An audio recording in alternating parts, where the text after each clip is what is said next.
Hi! Welcome back to our channel. Ako po si Joanne, isang licensed real estate broker. Kung napanood nyo ang mga previous video namin about sa Spinnaker at Club de Ia, mapapansin nyo po na may malaking pagkakaiba sa video na to. Bakit? Dahil sa wakas ay pwede na po tayo makapasok sa loob ng building. Dati, hanggang miniature model at exterior construction updates lang tayo. Pero ngayon, aktual na po natin makikita kung ano na nangyayari sa loob ng beachfront condo. Kaya samahan niyo po ako at tingnan po natin kung ano pong meron sa loob.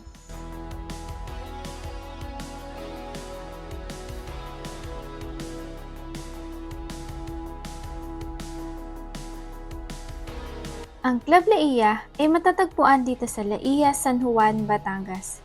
Isang kilalang white sand beach destination na madaling puntahan mula sa Metro Manila. Dito natin makikita ang Spinnaker.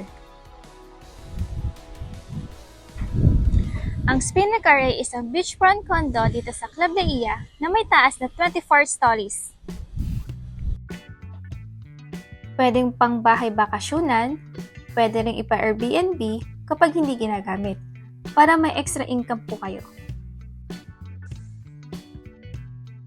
Kung napanood nyo pa mga previous video namin about sa Spinnaker, pansin nyo po halos exterior lang ng building ang nakikita. Ngayon naman, ititignan po natin kung ano pong aktual sa loob ng building.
Andito po tayo ngayon sa 10th floor, dito po sa loob ng Spinnaker.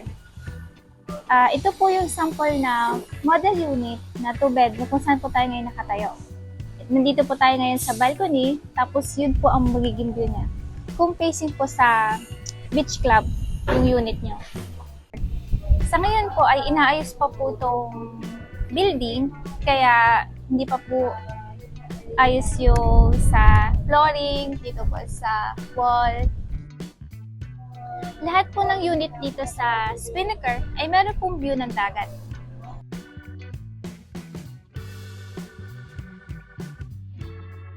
Nandito naman po tayo sa kabilang side ng Spinnaker, dito po sa facing sunset. Ito po yung magiging view nyo. May mga available units pa rin po dito, pero 2 bedrooms na lang po ang available.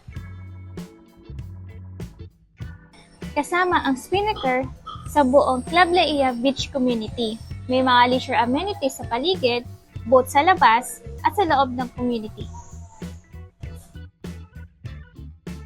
Sa loob ng community ay may boardwalk. Nariyan ang beach katabi ng boardwalk. May mga restaurants, may mga existing na accommodations, kabilang ng mga newly constructed commercial establishments na pinagawa ng mga lot owners sa Seaside District. Nag-uumpisa na rin magpagawa ang iba pang mga lot owners dito.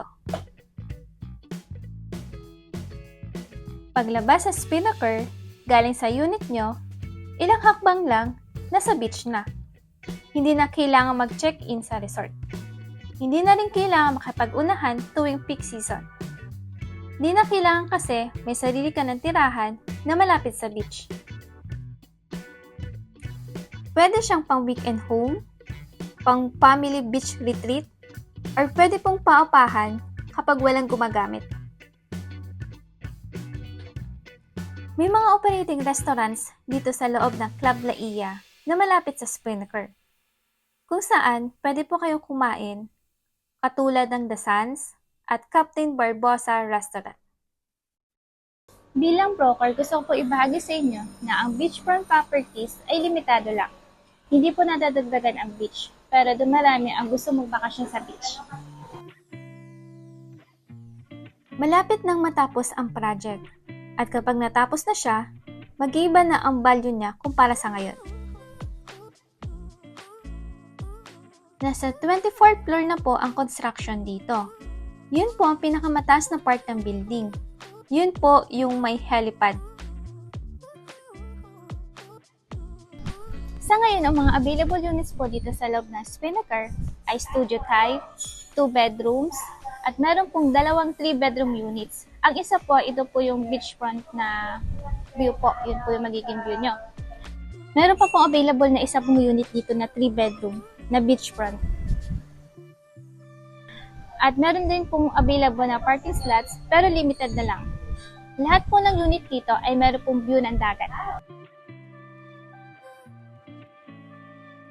Meron pa rin po kaming available na commercial space sa ground floor po na 2 pa. Ang target turnover po ng Spinnaker ay last quarter of 2027 at ang operational po na ay 2028.